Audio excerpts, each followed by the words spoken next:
সকালবেলা সন্তান বিদায় হয়, মাকে বলে মা অপেক্ষায় থাকো, বাজার করে অফিস থেকে আসবো, রান্না করবা, দুজনে খাবো। রান্না কি করবে? বিকাল হতে না হতে মায়ের মোবাইলের সন্তান রিং করতেছে, মা রিসিভ করছে, কানে লাগাইছে, কানের মধ্যে সন্তানের কণ্ঠে শুনে শুধু কান্নার আওয়াজ। মা ডেকে বলে সন্তান কেন কাঁদো? সন্তান বলে মা জীবনের দেখা শেষ, আর বুঝি দেখা হবে না। এ মা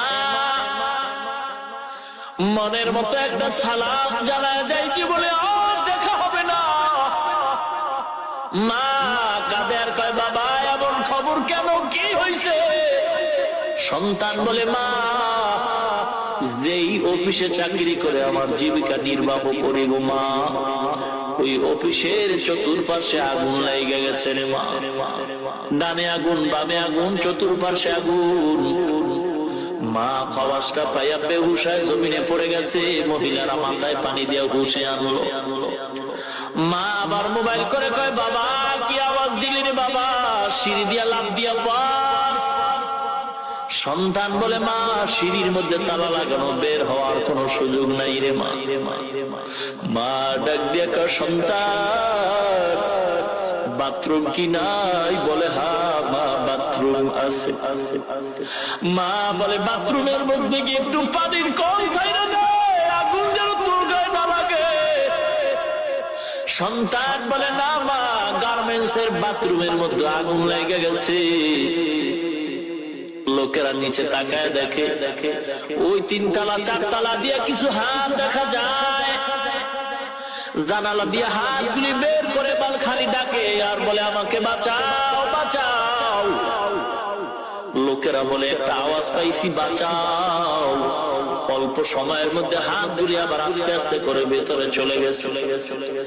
এ মুসলমান, চট্টগ্রাম ফ্লাইওভারের নিচে পড়ে কত জীবন চলে গেছে, এখনো কিন্তু মায়ের চোখের পানি শুকায় নাই। এ অহংকারী সন্তান, কয়দিন আর বাঁচবা? টাকার মাস্তানি করিস না, বাড়ি গাড়ির মাস্তানি করিস না, ক্ষমতার বড়াই করিও না। মুসলমান ইমানদার, বাসের তলে পড়ে মানুষ মারা যায়, হঠাৎ মারা গেল, আওয়াজ নাই, আফসোস নাই। কিন্তু আগুনের মরণ যে কি কঠিন মরণ। সন্তান তাকায় দেখে আগুন লাগে, তার পাও জ্বলা যাইতেছে, হাত জ্বলা যাইতেছে। ডানে আগুন জ্বলতেছে, বামে আগুন জ্বলতেছে। বিপদে পড়লে একজনকে পাইলেই তো দৌড়ায় কয় আমাকে একটু ধর, কিন্তু না না, যুবক দৌড়ায় যখন একটু সামনে যায় দেখে সেখানে আরো যুবক চিৎকার করতেছে। একজন দুজন না, হাজার হাজার শ্রমিকরা কাঁদতেছে আর বলে আমাকে বাঁচাও। আওয়াজ নাই, ডানে আগুন বামে আগুন, কি দৃশ্য! চোখ পুইরা যায়, হাত পুইরা যায়, কিচ্ছু করার নাই। অসহায়ের মতো তারা পাখির মতো ছটফট করে গলা কাটা মুরগির মতো মারা গেল। আল্লাহর কাছে বললাম আল্লাহ ওরা বড় গরিব, ওরা অসহায়, দুনিয়ার আগুন দিয়ে তুমি মারছো, তোমার কুদরতি পায়ে ধরে বলি গো আল্লাহ এই গরিবদেরকে তুমি জাহান্নামের আগুনে আর জ্বালাইবা না।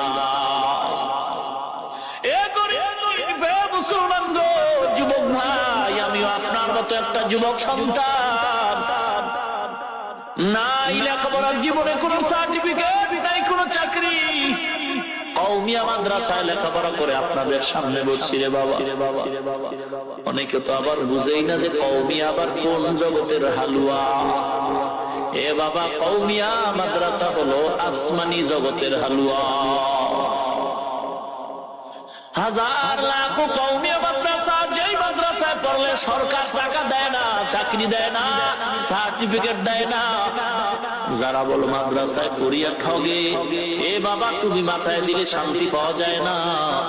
আজকে মাদ্রাসায় পড়লাম, টুপি মাথায় দিলাম, জামা পড়লাম, সামনে আসলাম, রে বাবা কসম করে বলি আল্লাহ এত সম্মান দান করেছেন সুন্নতের বরকতে, দুনিয়াতে মনে হয় কোটিপতি এমপি মন্ত্রীরাও এত সম্মান পায় না।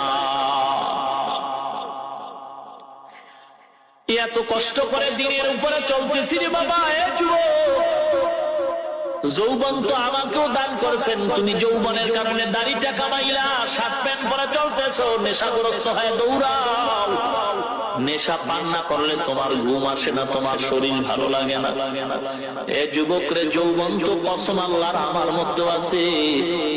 তুমি অনেক সময় বলো একটু দেখি কেমন লাগে, ওই কেমন লাগাটাও তো আমার মধ্যে আছে। আমিও তো পারতাম মদ পান করতে, আমিও তো পারতাম জুয়া খেলতে, তাস খেলতে, আমিও তো পারতাম নেশাগ্রস্ত হয়ে ঘুরতে, কিন্তু না না, আমার মাওলার কালাম আমি পড়েছি, কবরের আযাবের কথা শুনেছি। এ মুসলমান, এ যুবক, পায়ে হাত দিয়া বলি রে যুবক ভাই, কেন টুপি মাথায় দিলাম, লম্বা জামা রাখলাম, দাড়ি রাখলাম, কই সম্মান তো কমে নাই। একটা লোক কি দেখাইতে পারবা নামাজ পড়ে না, সুদ খায়, হারাম খায়, নামাজ নাই, রোজা নাই, সুন্নাত নাই, শান্তিতে আছে? একটা লোক আমার সামনে দাঁড় করায় দেখাও, আমি ওয়াদা কইরা গেলাম, যদি এমন কেউ রে দেখাইতে পারো, দাড়ি নাই, টুপি নাই, নামাজ নাই, সুন্নাত নাই, পর্দা নাই, পুশিদা নাই, হারাম খায়, শান্তিতে আছে, একটা লোক আমার সামনে দেখাও, আমি কসম করে বলি জীবনে আর কোনোদিন নামাজ পড়বো না, দাড়ি রাখবো না, টুপি পরবো না। এমন একটা লোক দেখাও তো পারলে? পারবেন? পারবেন? দাড়ি নাই, টুপি নাই, সুদ খায়, ঘুষ খায়, শান্তিতে আছে? আছে? একজন পারবেন দেখাইতে? অহংকারী করি না রে বাবা, বুঝাবার জন্য বলি যুবক ভাই, দাড়িটা কামায় না রে বাবা, নবীরে কষ্ট দিও না। একই মায়ের গর্ভে আল্লাহ দুইটা সন্তান বানাইছেন। বড় মেয়ে ছোট ভাই, বড় মেয়েটার বয়স হলো 30 বছর, ছোট ভাইয়ের বয়স হলো 24 বছর। বুঝার চেষ্টা করো রে যুবক, বোনের গালে দাড়ি নাই, যুবক তোমার 24 বছরের গালে দাড়ি, বলো আল্লাহ অন্যায় করছেন নাকি? এ যুবক, কি বলেন? যদি বলেন অন্যায় করেন নাই, তো আমি আপনার পায়ে হাত দিয়া জবাব চাই, কেন দাড়িটা কামাইছেন, করেন কারণ কি? দাড়ি কামানোর কারণে চেহারা ভালো হয়েছে বলেন, তাও তো হয় নাই। দাড়ি কামানোর কারণে আপনার শরীর মোটা তাজা হয়েছে, তাও তো হয় নাই। দাড়ি কামানোর কারণে আপনার যৌবন বেড়ে গেছে, তাও তো না। কেন কামাইছেন? চাকরি পাবেন এই নিয়তে কামাইছেন? আমার তো মন বলে দাড়ি কামানোর কারণে চাকরি আপনার কপালে যাও আসতো, তাও আসে না। এ যুবক, আপনার বিবেকের কাছে আমি প্রশ্ন করে বিদায় নিতে চাই। আপনার মতো যুবক দাড়িওয়ালা নামাজ পড়ে র্যাবের চাকরি করে, পুলিশের চাকরি করে, আর্মি বিডিআরের চাকরি করে, আপনার মতো যুবক দাড়িওয়ালা OC, DC, SP, IG, magistrate, উকিল, ব্যারিস্টার, বিচারপতি, কসম করে বলবো মিথ্যা বলার দরকার নাই, আপনার মতো যুবক দাড়িওয়ালা আছে না নাই? যদি বলেন আছে, আপনি মুসলমানের সন্তান, আপনি তো বিনা হিসাবে জাহান্নামী হিন্দু, বৌদ্ধ, খ্রিস্টানের মতো সন্তান।